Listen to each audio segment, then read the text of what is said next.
Can you explain your view on power in international politics, as outlined in your book, The Tragedy of Great Power Politics, and in your writing since then? Yeah, I make two sets of points there.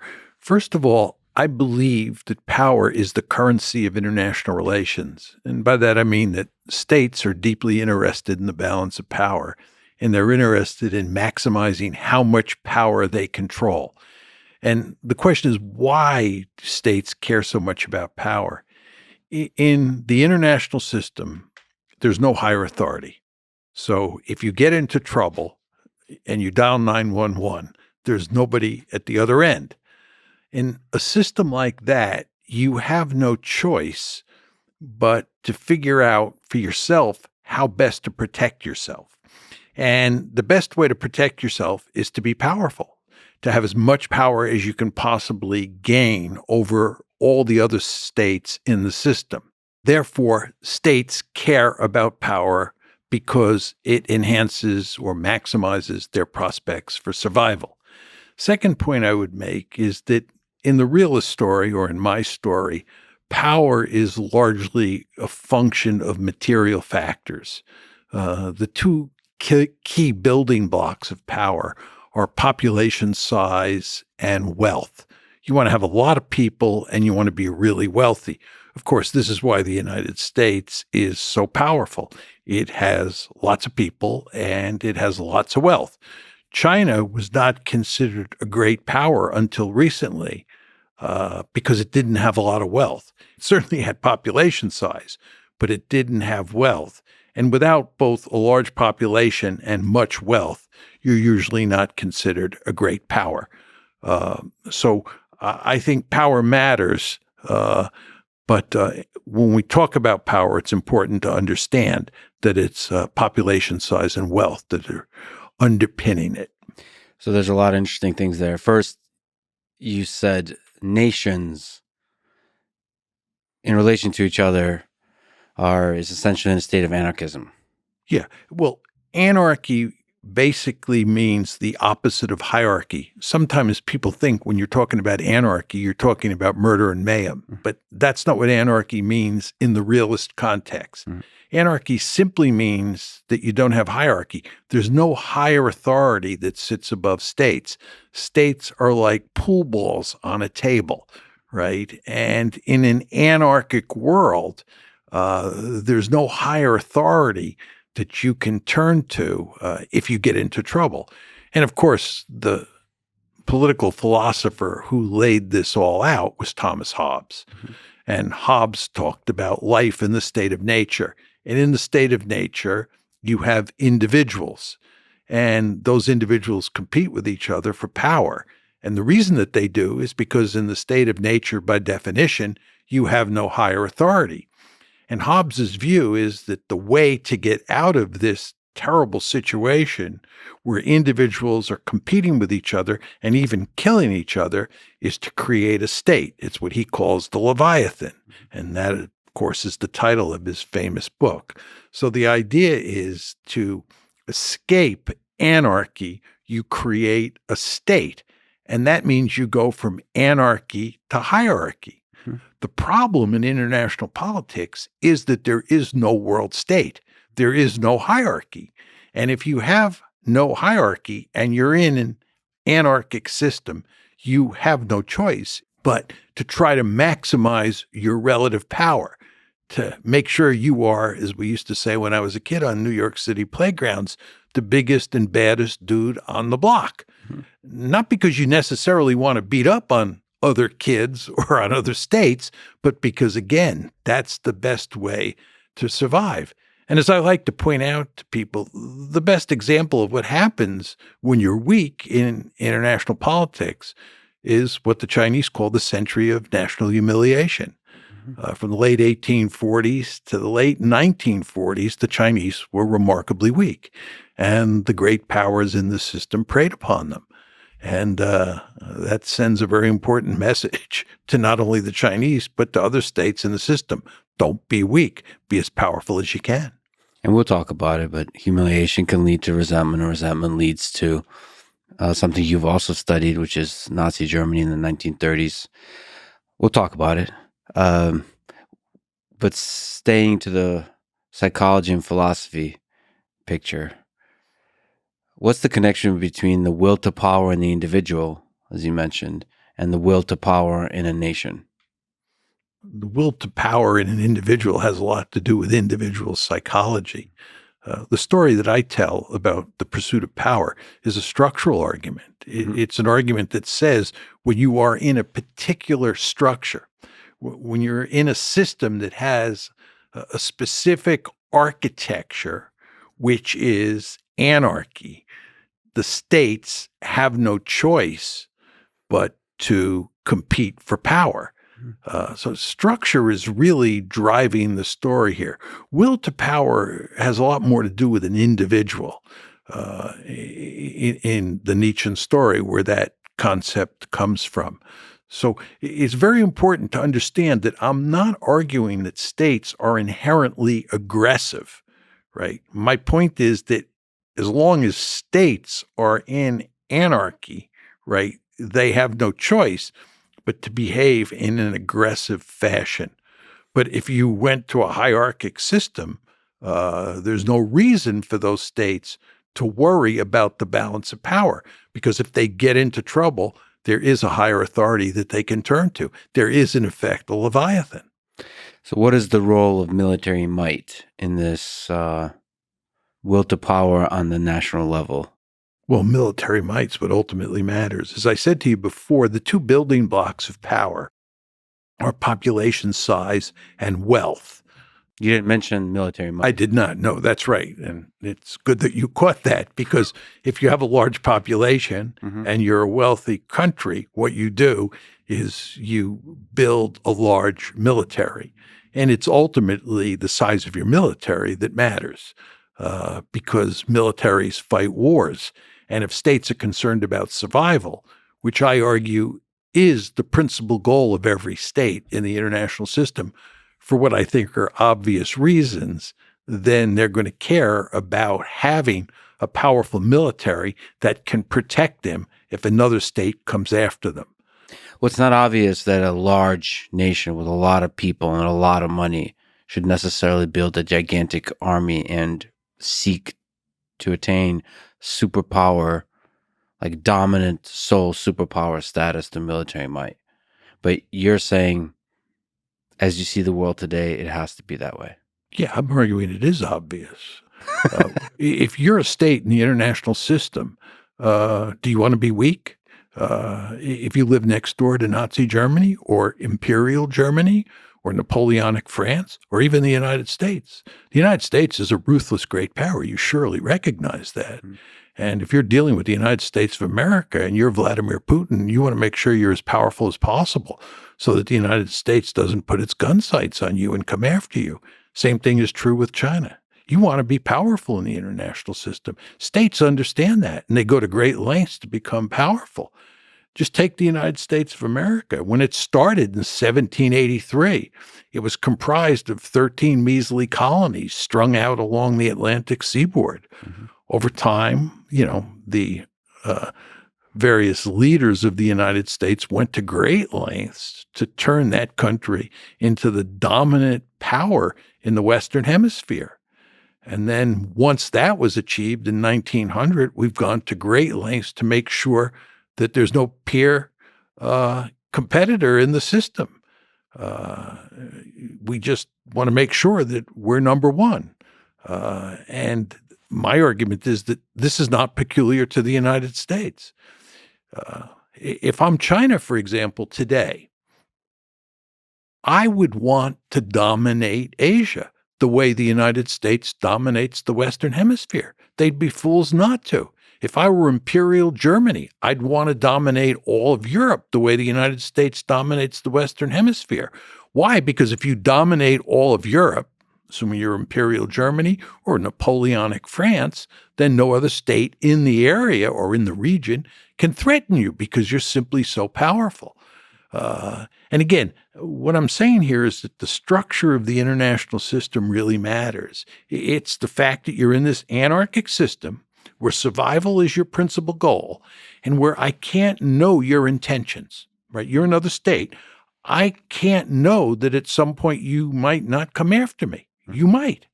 And if you're really powerful and I'm not, I'm in deep trouble.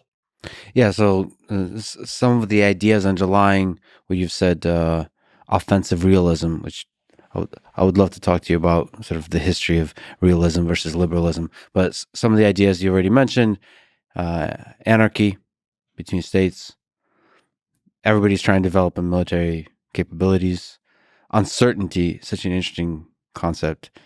States cannot be sure that other states will not use military capabilities against them, which is That's of enormous importance really to the important. story. And it's so interesting because you also say that this makes realists more cautious and more peaceful.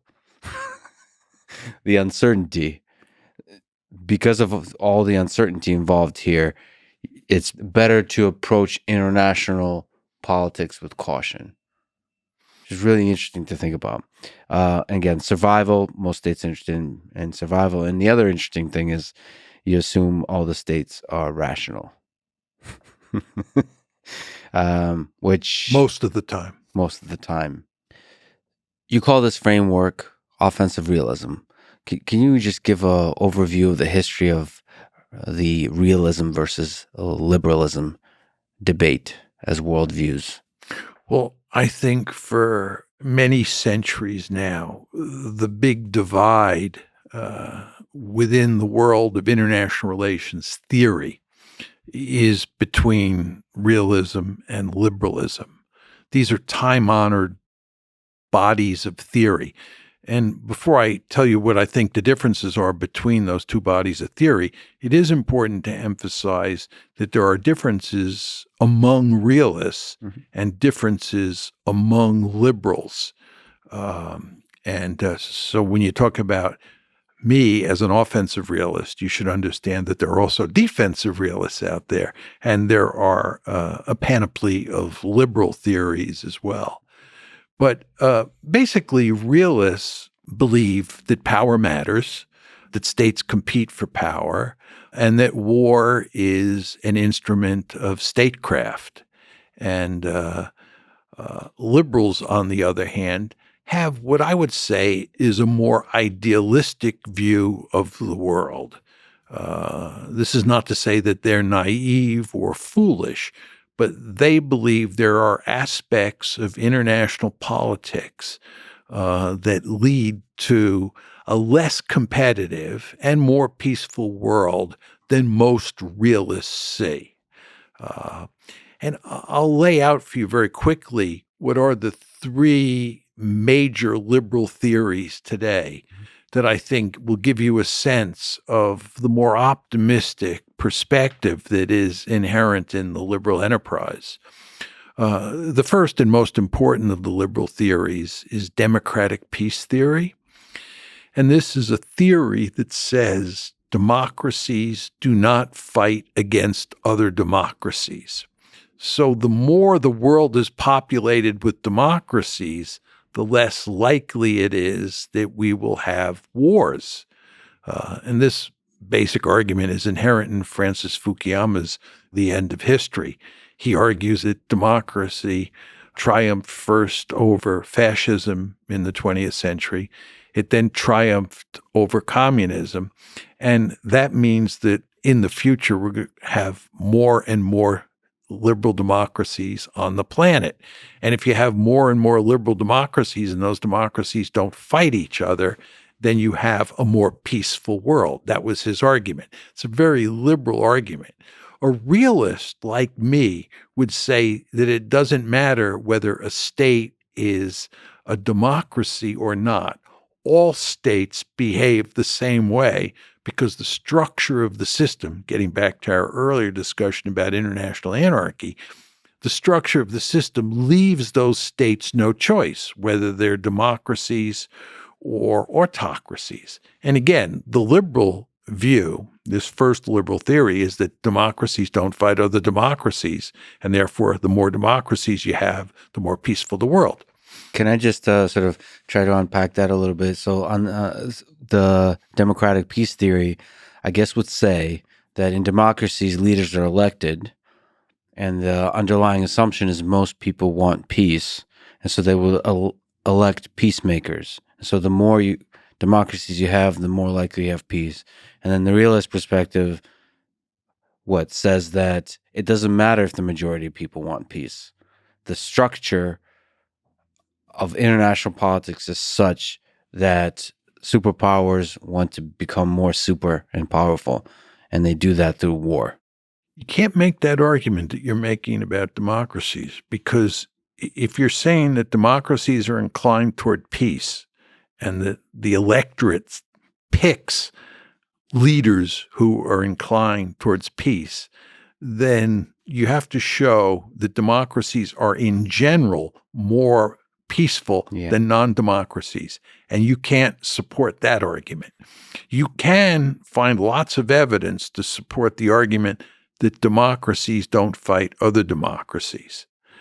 So the argument I believe that you have to make if you're going to support democratic peace theory, the main argument you have to make is that liberal democracies have a healthy respect for each other, and they can assess each other's intentions. If you're a liberal democracy and I'm a liberal democracy, we know we have value systems that argue against aggression and argue for peaceful resolution of crises. And therefore, given these norms, we can trust each other.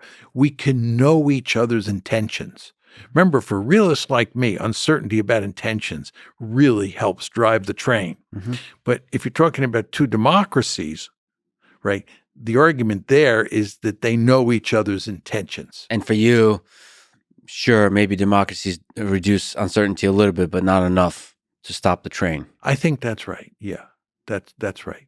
So that's democratic peace theory. Yes. The second theory is economic interdependence theory. And that's the argument that in a globalized world like the one that we live in and have lived in for a long time, there's a great deal of economic interdependence. And if you and I are two countries, or if you and me are two countries and we're economically interdependent and we're both getting prosperous as a result of this economic intercourse, the last thing that we're going to do is start a war, either one of us, because who would kill the goose that lays the golden eggs? Mm-hmm. It's that kind of argument. So there you have an argument that economic interdependence leads to peace. And then the third liberal argument has to do with institutions, sometimes referred to as liberal institutionalism. And this is the argument that if you can get states into institutions where they become rule-abiding actors, they will obey the rules that dictate that war is not acceptable. So if you get them to accept the UN rules on when you can and cannot initiate a war, then you'll have a more peaceful world. So those are the liberal theories. And as you can tell, they're very different from realism as articulated by somebody like me. Can you maybe argue against the economic interdependence and in the institutions, that institutions follow rules a little bit? So the golden goose with the golden egg, you're saying that nations are happy to kill the goose because, again, they want power. If they think it's necessary to kill the golden goose because of security concerns, they will do it. The point is that economic interdependence at its root has prosperity as the core variable. Yeah. In the realist story, the core variable is survival. And survival always trumps prosperity. So if you go back to the period before World War I, we're in Europe, it's 1913 or early 1914. What you see is that you have an intense security competition between all of the great powers. On one side, you have the Triple Alliance, and on the other side, you have the Triple Entente. You have these two alliances, and you have an intense security competition between them. okay? At the same time, you have a great deal of economic interdependence. It's amazing how much economic intercourse is taking place in Europe among all the actors, right? And people are getting prosperous, or countries are getting prosperous as a result. But nevertheless, in the famous July crisis of 1914, this economic prosperity is unable to prevent World War I because security concerns or survival is more important. So there are, going to be lots of situations where prosperity and survival come into conflict. And in those cases, survival will win. And maybe you can speak to the different camps of realists. You said offensive and defensive. Can you draw a distinction between those two? Yeah. Let me just back up a bit on that one. And you were talking about will to power before. The first big divide between realists is structural realists and human nature realists. Nice. And Hans Morgenthau, who was influenced by Nietzsche and therefore had that will to power logic embedded in his thinking about how the world works, right? He was a human nature realist, okay? I'm a structural realist, and I believe it's not human nature, it's not individuals and some will to power that drives competition and war. What drives competition and war is the structure of the system. It's anarchy. So you're not as romantic as the human nature realists. Yeah, there's just a world of difference between the two. Sure. It's just important to understand that. So within that, from the structural, there's a subdivision also of offensive and defensive. Yes, inside the structural realist world, right? And you have a handful of realists who believe that the structure of the system fosters competition, for sure, security competition, but it really rules out great power war almost all the time.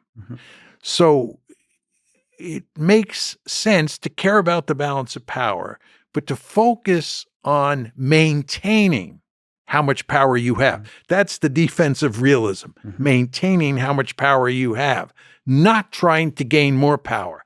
Because the argument the defensive realists make is that if you try to gain more power, the system will punish you. The structure will punish you.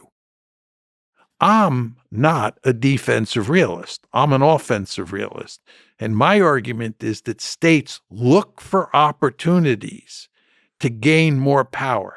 And every time they see, or almost every time they see an opportunity to gain more power, and they think the likelihood of success is high and the cost will not be great, they'll jump at that opportunity.